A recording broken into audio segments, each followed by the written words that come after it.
ਸਤਿ ਸ਼੍ਰੀ ਅਕਾਲ ਜੀ, ਮੈਂ ਪ੍ਰਨੀਤ ਕੌਰ ਤੁਹਾਡਾ ਸਵਾਗਤ ਕਰਦੀ ਹਾਂ ਨੈਸ਼ਨਲ ਇੰਸਟੀਚਿਊਟ ਚੰਡੀਗੜ੍ਹ ਦੇ ਚੈਨਲ ਤੇ। ਸੋ ਅੱਜ ਅਸੀਂ ਇਨਫੋਰਮੇਸ਼ਨ ਲੈ ਕੇ ਆਏ ਹਾਂ ਨੈਨੀ ਵੀਜ਼ਾ ਦੇ ਬਾਰੇ। ਸੋ ਆਲ ਇਨ ਆਲ ਅੱਜ ਜਿਹੜੀਆਂ ਡਿਸਕਸ਼ਨਸ ਹੋਣਗੀਆਂ ਵੀਡੀਓ ਦੇ ਵਿੱਚ that is all about the Naini visa. Naini actually ਹੈ ਕੀ ਹੈ? ਨੈਨੀ ਹੈ ਕਿ ਇੱਕ ਉਹਦਾ ਦਾ ਪਰਸਨ ਹੁੰਦਾ ਹੈ ਜਿਹੜਾ ਤੁਸੀਂ ਉਹਨੂੰ ਇੱਕ ਪੇ ਦਿੰਦੇ ਹੈਗੇ ਜਿਹੜਾ ਤੁਹਾਡੇ ਬੱਚਿਆਂ ਨੂੰ ਜਾਂ ਬਜ਼ੁਰਗਾਂ ਨੂੰ ਸੰਭਾਲਦਾ ਹੈਗਾ ਆ। ਸੋ ਨੈਨੀ ਦੇ ਜਿਹੜੇ ਟੋਟਲ ਵੈਕੈਂਸੀਜ਼ ਹੈਗੀਆਂ ਨੇ ਉਹ 5500 ਨੇ। ਹਰ 5 ਸਾਲਾਂ ਲਈ ਪ੍ਰੋਗਰਾਮ ਆਉਂਦਾ ਹੈਗਾ ਆ, ਰਾਈਟ। ਸੋ ਇਹਦੇ ਦੋ ਕੈਟਾਗਰੀਜ਼ ਦੇ ਵਿੱਚ ਇਹਨੂੰ ਡਿਵਾਈਡ ਕੀਤਾ ਗਿਆ ਹੈਗਾ। First is child care giver program and second one is home support worker. ਦੋਨਾਂ ਦੇ ਵਿੱਚ ਜਿਹੜੀਆਂ 2750 ਵੈਕੈਂਸੀਜ਼ ਹੈਗੀਆਂ ਨੇ। ਤੇ ਮੈਂ ਤੁਹਾਨੂੰ ਇੱਕ ਇਨਫੋਰਮੇਸ਼ਨ ਦੇਣੀ ਚਾਹੂੰਗੀ, ਅਗਰ ਤੁਸੀਂ ਇਸ ਪ੍ਰੋਗਰਾਮ ਨੂੰ ਤੁਸੀਂ ਆਪਣੇ ਬਿਹਾਫ ਤੇ ਵੀ ਸਰਚ ਕਰਨਾ ਚਾਹੁੰਦੇ ਹੋ ਦੈਨ ਜਿਹੜਾ ਇਹਦਾ NOC ਕੋਡ ਹੈਗਾ ਦੈਟ ਇਜ਼ 4411 ਐਂਡ 4412।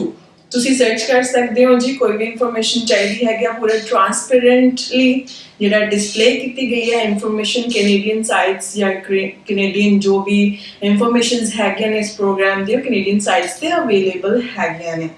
ਸੋ ਇਸ ਜਿਹੜੀਆਂ ਰਿਕੁਆਇਰਮੈਂਟਸ ਕੀ ਨੇ ਅਗਰ ਤੁਸੀਂ ਇਸ ਪ੍ਰੋਗਰਾਮ ਵਿੱਚ ਆਪਣੀ ਫਾਈਲ ਐਂਡੋਰਸ ਕਰਾਉਣਾ ਚਾਹੁੰਦੇ ਹੈਗੇ ਹੋ ਦੈਨ ਜਿਹੜੀਆਂ ਰਿਕੁਆਇਰਮੈਂਟਸ ਨੇ ਤੁਹਾਨੂੰ ਦਿੱਤੀਆਂ ਗਈਆਂ ਉਹ ਇਹ ਹੈਗੀਆਂ ਨੇ ਕਿ ਤੁਹਾਡੇ ਕੋਲ 13 ਸਾਲ ਦੀ ਐਕੈਡੈਮਿਕ ਹਿਸਟਰੀ ਚਾਹੀਦੀ ਹੈ ਜੀ।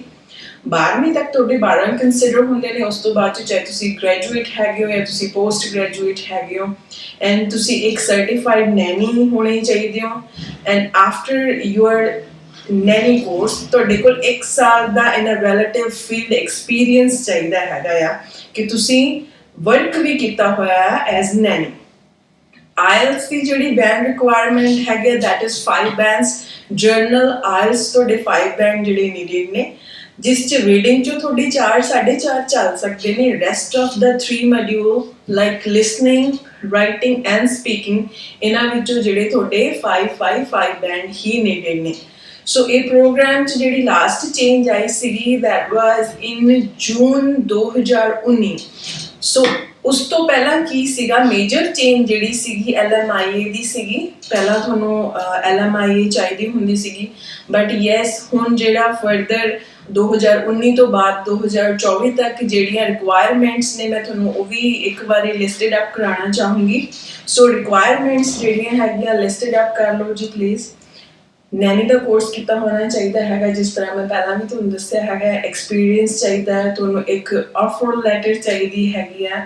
ਤੁਹਾਡਾ ਕੋਈ ਵੀ ਸਕਾ ਸੰਬੰਧੀ ਦੋਸਤ ਮਿੱਤਰ ਰਿਸ਼ਤੇਦਾਰ ਜਿਹੜਾ ਕਿ ਕੈਨੇਡਾ 'ਚ ਪੱਕਾ ਹੈਗਾ ਐਂਡ ਉਹਨਾਂ ਦੀ ਜਿਹੜੀ ਈਅਰਲੀ ਐਨੂਅਲ ਇਨਕਮ ਹੈਗੀ ਆ ਉਹ $60,000 ਤੋਂ ਉੱਪਰ ਹੈਗਾ ਕੰਬਾਈਨਲੀ ਇਜ਼ ਹਸਬੈਂਡ ਵਾਈਫ ਦੋਨਾਂ ਦੀ।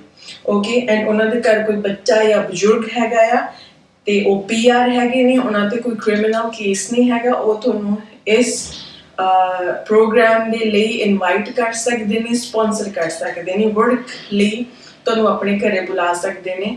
ਅਗਰ ਤੁਹਾਨੂੰ ਕੋਈ ਬੱਚੇ ਦੀ ਸਾਂਭ ਸੰਭਾਲ ਲਈ ਬੁਲਾ ਰਿਹਾ ਹੈਗਾ ਆ ਦੈਨ ਉਹਦੀ ਰਿਕੁਆਇਰਮੈਂਟ ਇਹ ਹੈਗੀ ਆ ਕਿ ਬੱਚੇ ਦੀ ਏਜ 0 to 13 years ਹੋਣੀ ਚਾਹੀਦੀ ਹੈਗੀ ਆ। ਅਗਰ ਤੁਹਾਨੂੰ ਕੋਈ ਬਜ਼ੁਰਗ ਨੂੰ ਸੰਭਾਲਣ ਲਈ ਬੁਲਾ ਰਿਹਾ ਹੈਗਾ ਆ ਦੈਨ ਉਸਦੀ ਏਜ ਜਿਹੜੀ ਹੈਗੀ ਆ 65 years ਤੋਂ ਵੱਧ ਹੋਣੀ ਚਾਹੀਦੀ ਆ। ਐਂਡ ਯੈਸ ਜਿਹੜੀ ਤੁਹਾਨੂੰ ਹੈਗੀ ਇੱਕ ਮੈਡੀਕਲ ਹਿਸਟਰੀ ਦੀ ਵੀ ਨੀਡ ਹੈਗੀ ਆ। ਸਪੋਜ਼ ਫॉर ਐਨ ਐਗਜ਼ਾਮਪਲ ਮੈਂ ਤੁਹਾਨੂੰ ਦੱਸਣਾ ਚਾਹੂੰਗੀ ਕਿ ਸਪੋਜ਼ ਤੁਹਾਨੂੰ ਕਿਸੇ ਨੂੰ ਮੈਂ ਬੁਲਾ ਰਹੀ ਹੈਗੀ ਆ ਆਪਣੇ ਬਜ਼ੁਰਗ ਨੂੰ ਸੰਭਾਲਣ ਲਈ ਦੈਨ ਮੈਂ ਉਹਨਾਂ ਦੀ ਜਿਹੜੀ ਮੈਡੀਕਲ ਹਿਸਟਰੀ ਹੈਗੀ ਆ ਜਾਂ ਕੋਈ ਡਿਜ਼ੀਜ਼ ਹਿਸਟਰੀ ਜਾਂ ਕੋਈ ਡਿਸੇਬਿਲਿਟੀ ਹੈਗੀ ਆ ਮੈਂ ਉਹਦੀ ਹਿਸਟਰੀ ਦੀ ਵਿੱਚ ਜਿਹੜੀ ਤੁਹਾਡੀ ਐਪਲੀਕੇਸ਼ਨ ਦੇ ਫॉर द ਜਸਟੀਫਿਕੇਸ਼ਨ ਜਿਹੜੀ ਹੈ ਐਂਡੋਰਸ ਕਰੂੰਗੀ ਸੋ ਦੈਟ ਤੁਹਾਡੀ ਜਿਹੜੀ ਫਾਈਲ ਹੈਗੀ ਉਹ ਹੋਰ ਸਟਰੋਂਗ ਹੋਵੇ ਦੈਨ ਹੀ ਤੁਸੀਂ ਜਾਂ ਮੈਂ ਤੁਹਾਨੂੰ ਉਹਨਾਂ ਦੀ ਜਿਹੜੀ ਕੇਅਰਿੰਗ ਲਈ ਬੁਲਾ ਸਕਦੀ ਹਾਂ। Okay so this is the whole program is and yes ਇੱਕ ਚੀਜ਼ ਤੁਹਾਨੂੰ ਹੋਰ ਦੱਸਣਾ ਚਾਹੂੰਗੀ ਕਿ ਜਦੋਂ ਵੀ ਤੁਸੀਂ ਇਸ ਪ੍ਰੋਗਰਾਮ ਲਈ ਆਪਣੀ ਫਾਈਲ ਲਾਂਚ ਕਰਨੀ ਹੈਗੀ ਆ ਦੈਨ ਤੁਹਾਡੇ ਜਿਹੜੇ ਡਾਕੂਮੈਂਟਸ ਨੇ ਉਹਨਾਂ ਦੀ ECA ਹੋਣੀ ਜ਼ਰੂਰੀ ਹੈਗੀ ਆ। Okay so educational credential assessment assessment ਤੋਂ ਬਿਨਾਂ ਜਿਹੜੀ ਤੁਹਾਡੀ ਫਾਈਲ ਹੈਗੀ that is non acceptable, so make sure ਕਿ ਜਦੋਂ ਵੀ ਤੁਸੀਂ ਆਪਣੀ ਫਾਈਲ ਲਾਂਚ ਕਰ ਰਹੇ ਹੋ ਤਾਂ ਉਹਦੀ ECA ਹੋਈ ਵੀ ਹੋਣੀ ਜ਼ਰੂਰੀ ਹੈਗੀ ਆ। ਐਂਡ ਰੈਸਟ ਇਨਫੋਰਮੇਸ਼ਨ ਇਜ਼ ਕਿ 2000 ਜਿਹੜਾ ਹੈਗਾ 19 ਚ ਜਾਂ 20 ਚ ਇਹ ਪੈਂਡੈਮਿਕ ਸਟਾਰਟ ਹੋਇਆ ਹੈਗਾ, ਉਦੋਂ ਤੋਂ ਫਾਈਲ ਦੀ ਪ੍ਰੋਸੈਸਿੰਗ ਸਲੋ ਹੋ ਗਈ ਸੀਗੀ।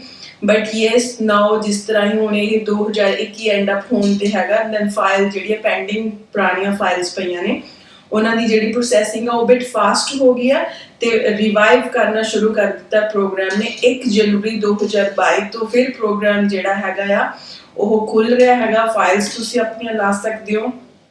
ਐਂਡ ਜਿਨ੍ਹਾਂ ਦੇ ਜਿਹੜੀਆਂ ਪੁਰਾਣੀਆਂ ਫਾਈਲਸ ਸੀਗੀਆਂ, ਜਿਨ੍ਹਾਂ ਦੀਆਂ ਫਾਈਲਸ ਰਿਟਰਨ ਹੋ ਚੁੱਕੀਆਂ ਨੇ, ਉਹ ਵੀ ਆਪਣੀ ਫਾਈਲ ਨੂੰ ਦੁਬਾਰਾ ਚੈੱਕ ਕਰਕੇ ਜੋ ਵੀ ਵਿੱਚ ਰਿਕੁਆਇਰਮੈਂਟਸ ਨਵੇਂ ਰੂਲ ਦੇ ਥਰੂ ਉਹਨਾਂ ਨੂੰ ਲੱਗਦੀਆਂ ਨੇ ਕਿ ਉਹ ਵਿੱਚ ਇੰਡੋਰਸ ਕਰ ਸਕਦੇ ਨੇ ਜਾਂ ਕੁਝ ਉਹਨਾਂ ਦੀਆਂ ਕਮੀਆਂ ਹੈਗੀਆਂ ਨੇ ਜਾਂ ਸਮਹਾਉ ਉਹਨਾਂ ਦਾ ਜਿਹੜਾ ਆਇਲਸ ਦਾ ਲਾਈਫ ਸਪੈਨ ਹੈਗਾ ਜਾਂ ਟਾਈਮ ਹੈਗਾ ਉਹ ਖਤਮ ਹੋ ਚੁੱਕਿਆ, ਦੈਨ ਉਹ ਆਪਣਾ ਜਿਹੜਾ ਆਇਲਸ ਦਾ ਟੈਸਟ ਹੈਗਾ ਦੁਬਾਰਾ ਦੇ ਕੇ ਆਪਣੀਆਂ ਫਾਈਲਸ ਜੂਨ 'ਚ ਲਾ ਸਕਦੇ ਨੇ। So this is the whole program। as कोई भी और information चाहिए हो related to this program, so we are here for your help। ਤੁਸੀਂ ਆਪਣੇ numbers ਨੀਚੇ ਦਿੱਤੇ ਨੇ send ਕਰ ਸਕਦੇ ਹੋ messages, ਤੁਸੀਂ ਇੰਸਟਾ ਤੇ ਵੀ ਮੈਸੇजेस ਕਰ ਸਕਦੇ ਹੋ, ਨੈਸ਼ਨਲ ਇੰਸਟੀਚਿਊਟ ਨਾਮ ਤੋਂ ਪੇਜ ਹੈਗਾ ਜੀ। ਐਂਡ ਕਮੈਂਟਸ ਜ਼ਰੂਰ ਲੀਵ ਕਰਿਓ, ਪੋਸੀਬਲੀ ਤੁਹਾਡੇ ਹਰ ਇੱਕ ਕਮੈਂਟ ਦਾ ਹਰ ਇੱਕ ਕੁਐਸਚਨ ਦਾ ਜਿਹੜਾ ਹੈਗਾ ਰਿਪਲਾਈ ਹੈ ਉਹ ਮੈਂ ਖੁਦ ਦਊਂਗੀ। ਐਂਡ ਇਫ ਤੁਹਾਡੀ ਜਿਹੜੀ ਇਹ ਪ੍ਰੋਗਰਾਮ ਦੀਆਂ ਰਿਕੁਆਇਰਮੈਂਟਸ ਤੁਹਾਨੂੰ ਲੱਗ ਰਿਹਾ ਹੈਗਾ ਕਿ ਫੁਲਫਿਲ ਹੋ ਰਹੀਆਂ ਨੇ, then pull up your sources and please endorse your file in this program। Thank you so much। Thank you। ਸਤਿ ਸ਼੍ਰੀ ਅਕਾਲ।